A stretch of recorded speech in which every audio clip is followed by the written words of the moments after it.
비둘기 인생의 마지막까지 남는 것, 나 자신을 지키는 3가지 지혜.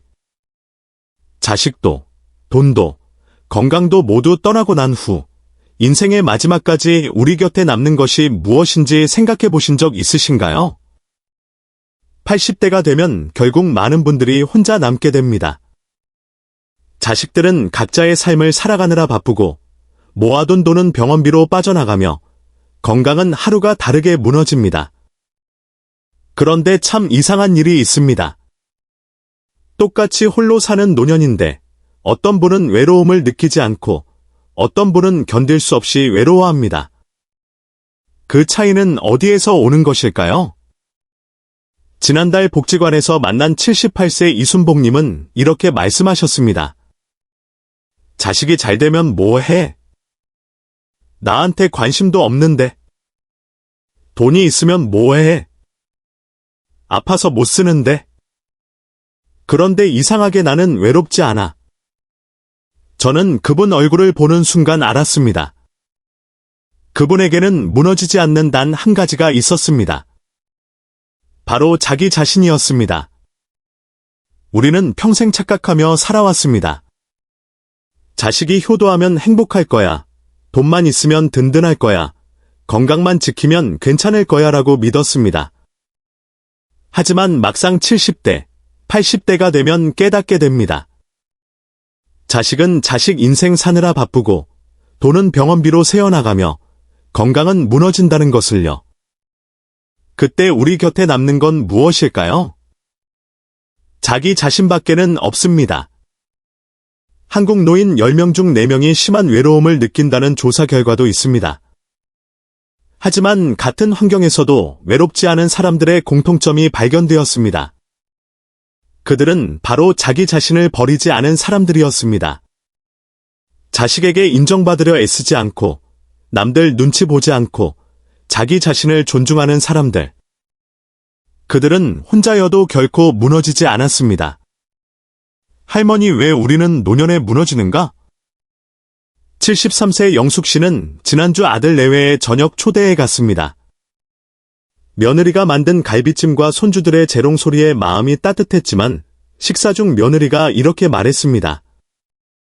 어머니, 요즘 자꾸 같은 말씀 반복하시는데 병원 한번 가보시는 게 어때요? 영숙 씨의 손이 멈췄습니다. 아들은 거들었습니다. 엄마, 집에 혼자 계시니까 그러신 것 같아요. 우리도 바쁘잖아요. 복지관 프로그램 같은 거 알아보시지 그러세요? 고개를 끄덕였지만 갈비찜 맛은 느껴지지 않았습니다. 집으로 돌아오는 택시 안에서 영숙 씨는 혼잣말했습니다. 내가 뭐가 잘못됐나? 내가 왜 이렇게 초라하지? 그날 밤, 잠을 이루지 못한 영숙 씨는 새벽 3시에 일어나 거울을 보았습니다. 주름진 얼굴, 흰 머리카락, 굽은 어깨. 거울 속 자신이 낯설었습니다. 이게 나야. 영숙 씨는 울었습니다. 평생 자식만을 위해 살았는데 이제는 그들에게 짐이 된 것 같았습니다.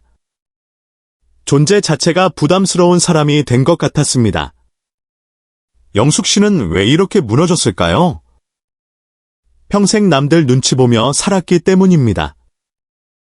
우리 세대는 다 그렇게 배웠습니다. 자식 잘 키우면 훌륭한 엄마, 남편 뒷바라지 잘하면 현명한 아내, 부모 봉양 잘하면 효자, 효녀. 남들이 인정해줘야 내가 괜찮은 사람이라고 생각했습니다. 하지만 나이가 들면서 상황은 바뀝니다. 자식들은 독립하고 배우자와의 관계는 소원해지며 사회에서 나의 역할도 사라집니다. 그때 남들의 인정이 끊기면 자기 자신이 무너집니다. 최근 연구를 보면 60대가 넘어서도 혼자서 잘 사는 사람들의 공통점이 있습니다. 바로 자기 자신을 챙기며 산다는 겁니다. 자신의 감정을 살피고 자신에게 좋은 말을 하며 자신의 필요를 존중하는 것이죠. 이런 사람들은 남들의 평가에 흔들리지 않습니다. 자식이 무심해도 내 가치가 떨어지는 게 아니라는 걸 알기 때문입니다. 반대로 남들 인정에 매달리는 사람들은 노년의 극심한 외로움에 빠집니다. 다행인 것은 자기 자신을 세우는 것은 나이와 상관없다는 점입니다. 지금부터라도 자기 자신을 대하는 방식을 바꾸면 됩니다. 반짝이는 별 마지막까지 남는 것이 나 자신인 4가지 이유. 결국 마지막까지 남는 것은 자기 자신입니다. 그 이유는 다음 4가지로 정리할 수 있습니다. 1. 끝까지 동행하는 사람은 나뿐이기 때문입니다. 자식은 독립하고 배우자는 먼저 떠날 수 있으며 친구들도 하나씩 세상을 떠납니다. 나이가 들수록 주변 사람이 줄어듭니다. 하지만 내가 죽을 때까지 나는 살아 있습니다. 끝까지 함께 갈 사람은 바로 나입니다. 그런데 우리는 평생 그 나를 함부로 대했습니다.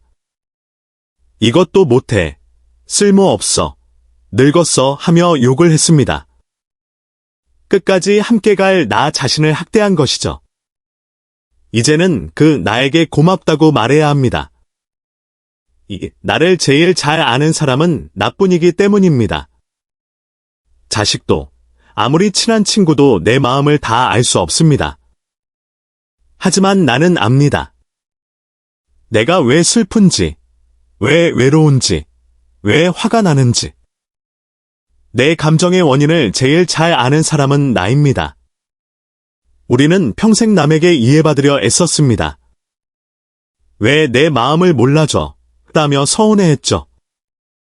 하지만 내가 나를 이해하지 못하는데 어떻게 남이 나를 이해할 수 있을까요?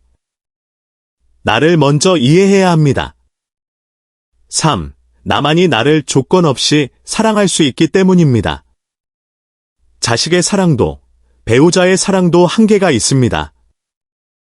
각자의 삶이 바쁘고 나이 들면서 서로 지치기 마련입니다. 하지만 나는 나를 무조건적으로 사랑할 수 있습니다.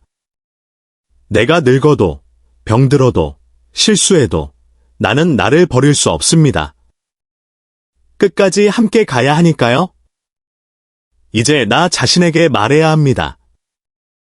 있는 그대로 괜찮아. 4. 자기 자신을 먼저 챙겨야 관계도 좋아지기 때문입니다. 자기 자신이 불안하고 외로우면 자식에게 계속 매달리게 됩니다. 왜 전화 안 해? 언제 오니? 나 혼자 외로워 자식 입장에서는 부담스럽고 피하게 되면서 관계가 나빠집니다. 하지만 자기 자신이 괜찮으면 굳이 자식에게 매달릴 필요가 없습니다. 여유롭고 편하게 연락하게 되죠. 잘 지내니? 바쁘면 나중에 연락해. 자식들도 부담이 없으니 오히려 자주 연락하게 됩니다. 모든 관계의 뿌리는 자기 자신입니다. 심리학자 칼 융은 말했습니다. 인생의 후반전은 남이 아닌 자기 자신을 위한 시간이다. 자기 자신은 집과 같습니다. 집이 튼튼해야 손님을 맞을 수 있습니다. 자기 자신이라는 집이 무너지면 누구도 찾아올 수 없습니다. 먼저 집을 고치세요. 자기 자신을 세우세요. 방패 자기 자신을 지키는 3가지 방법. 이제 마지막까지 남는 그 소중한 자기 자신을 어떻게 지킬 것인지 3가지 구체적인 방법을 알려드리겠습니다. 이것을 준비하지 않으면 80대는 지옥일 수 있지만 지금부터 준비하면 오히려 자유롭고 단단한 노년을 맞이할 수 있습니다. 1. 깊은 관계. 자기 자신을 비추는 거울 만들기. 68세 정희 씨는 카카오톡 친구가 98명이나 되었습니다. 명절 내내 메시지가 쏟아졌지만 명절이 지나자 조용했습니다. 일주일이 지나 연락 온 사람은 고작 3명. 정희 씨는 문득 허무함을 느꼈습니다. 나는 친구가 많은 사람인 줄 알았는데? 진짜 내 이야기를 할 수 있는 사람은 누구인가? 관계가 자기 자신을 지키는 도구인 이유는 관계는 거울이기 때문입니다. 내가 나를 볼 때는 왜곡됩니다. 내 안에 갇혀 있으니까요. 하지만 진짜 관계 속에서는 나를 비춰봅니다. 친구가 내 말을 들어주면 별표와 내 생각이 이랬구나 별표를 알게 됩니다. 친구가 공감해주면 별표와 내 감정이 이상한 게 아니구나 별표를 깨닫습니다. 98명의 얕은 친구는 깨진 거울입니다. 아무것도 제대로 비추지 못합니다. 두세 명의 깊은 친구가 바로 온전한 거울입니다. 여기서 중요한 건 숫자가 아니라 깊이입니다. 손가락을 오른쪽으로 깊은 관계를 만드는 4가지 연습. 먼저 연락하기. 가만히 앉아 기다리지 마세요. 요즘 어떻게 지내? 이 한마디가 관계를 살립니다. 속마음을 나누는 연습. 우리 세대는 속마음을 드러내는 것을 약한 모습으로 여겼지만 깊은 관계는 속마음 없이 만들어지지 않습니다. 별표 요즘 외로워. 별표처럼 가벼운 것부터 꺼내보세요. 정기적으로 만나는 약속. 다음에 보자는 안 됩니다. 별표 다음 주 수요일 2시. 별표처럼 구체적으로 약속을 잡으세요. 거창하지 않아도 커피 한 잔 마시며 1시간 이야기하는 것으로 충분합니다. 상대방 말을 잘 들어주기. 내 이야기만 하지 마세요. 별표 요즘 힘든 일 없어? 별표라고 물어보고 조언하려 들지 말고 끝까지 들어주세요. 들어주는 것만으로도 큰 위로가 됩니다. 깊은 관계는 우물과 같습니다. 넓게 파면 물이 얕고 좁고 깊이 파야 맑은 물이 나옵니다. 그 맑은 물이 바로 자기 자신을 비추는 거울이 됩니다. 이 작은 루틴, 자기 자신과의 약속 지키기. 71세 민수 씨는 은퇴 후 3년 동안 하루 16시간을 TV 앞에서 보냈습니다. 6개월쯤 지나자 밤에 잠이 안 오고 몸이 무거워지며 기운이 없었습니다. 병원에 가니 의사가 말했습니다. 우울증 초기 증세입니다. 약보다 일상 리듬부터 만드세요. 민수 씨는 충격을 받았습니다. 내가 나를 버렸구나. 루틴이 자기 자신을 지키는 도구인 이유는 루틴은 자기 자신과의 약속이기 때문입니다. 매일 7시에 일어나기로 했으면 일어나는 것, 10분 산책하기로 했으면 나가는 것, 이것이 바로 자기 자신을 존중하는 행동입니다. 반대로 약속을 지키지 않으면 자기 자신을 신뢰하지 못하게 되고 무너집니다. 루틴은 거창한 것이 아닙니다. 별표 나는 너와의 약속을 지킬 거야. 별표라고 매일 자신에게 말하는 것입니다. 매일 그 약속을 지키면 별표 나는 믿을 만한 사람이구나. 별표를 확인하며 자기 자신이 단단해집니다. 규칙적으로 움직이면 행복 호르몬인 도파민도 분비되어 뇌가 활성화됩니다. 손가락을 오른쪽으로 자기 자신과의 신뢰를 쌓는 4가지 루틴. 아침 시간 고정. 매일 같은 시간에 일어나세요. 주말도 똑같이 2주만 버티면 몸이 적응하고 약속을 지키는 자신을 신뢰하게 됩니다. 민수 씨는 7시에 일어났습니다. 오전 루틴 만들기. 일어나서 첫 1시간을 어떻게 보내느냐가 하루를 결정합니다. 물 한 잔 마시기. 창문 열고 환기하기. 간단한 스트레칭 10분 하기. 이 작은 루틴이 하루를 활기차게 바꿉니다. 외출 루틴 만들기. 일주일에 최소 3번은 밖에 나가세요. 목적지보다 그냥 나가는 것이 중요합니다. 민수 씨는 화, 목, 토 오전 10시에 20분 산책을 정했습니다. 햇빛을 쬐고 세상과 연결되는 느낌이 자기 자신에게 활력을 줍니다. 기록하는 루틴 만들기. 매일 저녁 자기 전에 공책에 3줄만 간단히 적으세요. 오늘 몇 시에 일어났는지, 오늘 어떤 약속을 지켰는지, 오늘 뭘 먹고 느꼈는지. 이 기록이 쌓이면 텅 빈 것 같았던 하루들이 가치가 생기고 자기 자신과의 신뢰가 쌓입니다. 아리스토텔레스는 말했습니다. 우리는 반복하는 것이다. 잘하는 건 한 번의 행동이 아니라 습관이다. 작은 루틴이 쌓이면 자기 자신을 믿는 단단한 사람이 됩니다. 3. 혼자의 시간. 자기 자신과의 대화 시작하기. 76세 순자 씨는 지난주 혼자 영화관에 갔습니다. 딸은 외로워서 그러는 줄 알았지만 순자 씨는 별표 외로운 게 아니라 나랑 시간 보내고 싶은 거야. 별표라고 답했습니다. 혼자 영화를 보고 카페에서 창밖을 보며 시간을 보낸 순자 씨는 외롭기는커녕 충만함을 느꼈습니다. 혼자의 시간이 중요한 이유는 혼자 있어야 자기 자신과 대화할 수 있기 때문입니다. 누군가와 함께 있으면 상대방에게 맞추고 눈치를 보느라 내 기분과 생각을 잊어버립니다. 하지만 혼자 있으면 나를 보고 내 기분을 느끼고 내 생각을 확인합니다. 이것이 자기 자신과의 대화입니다. 외로움과 고립은 다릅니다. 고립은 실제로 혼자 있는 것이고 외로움은 마음이 허전한 것입니다. 혼자 있어도 외롭지 않을 수 있고 사람들 속에 있어도 외로울 수 있습니다. 혼자 있는 시간을 자기 자신과의 대화 시간으로 바꾸면 외로움이 사라지고 자기 자신이 단단해집니다. 손가락을 오른쪽으로 혼자의 시간을 즐기는 4가지 방법. 혼자 외출하는 연습. 일주일에 한 번 혼자 나가세요.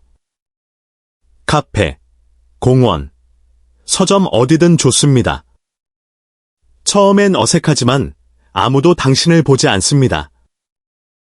익숙해지면 자기 자신과 함께 있는 것이 편안해집니다. 명상이나 조용한 활동, 아침에 10분 명상하세요. 조용히 앉아 숨 쉬는 것만 느끼고 떠오르는 생각을 흘려보내세요. 명상은 내 마음을 듣는 자기 자신과의 대화입니다. 혼자 걷는 산책도 좋습니다. 취미를 만드는 것, 혼자 할 수 있는 취미, 글쓰기, 그림 그리기, 뜨개질 등을 만드세요. 순자 씨처럼 색칠 공부를 시작하는 것도 좋습니다.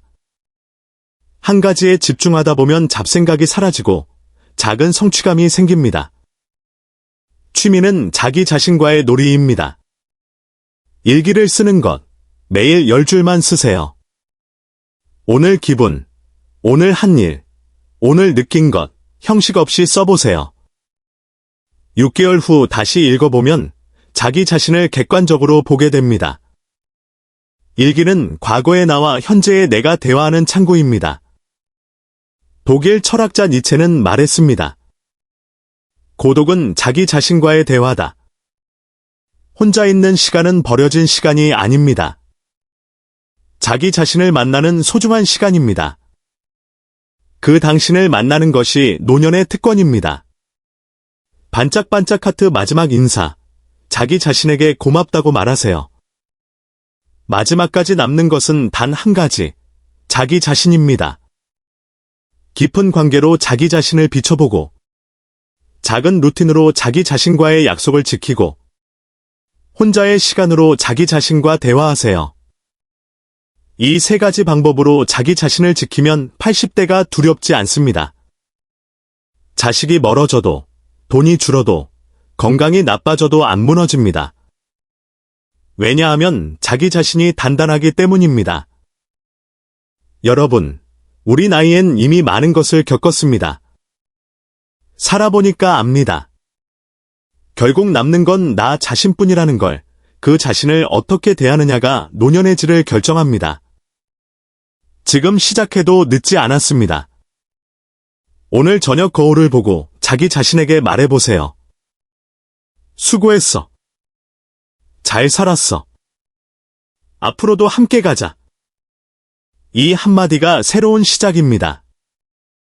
내일 아침 10분 산책을 나가보세요. 다음 주말 혼자 카페에 가보세요. 여러분의 자기 자신은 안녕하신가요?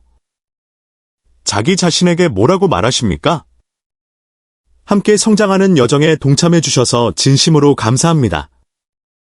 여러분의 응원이 더 좋은 이야기를 만드는 큰 힘이 됩니다.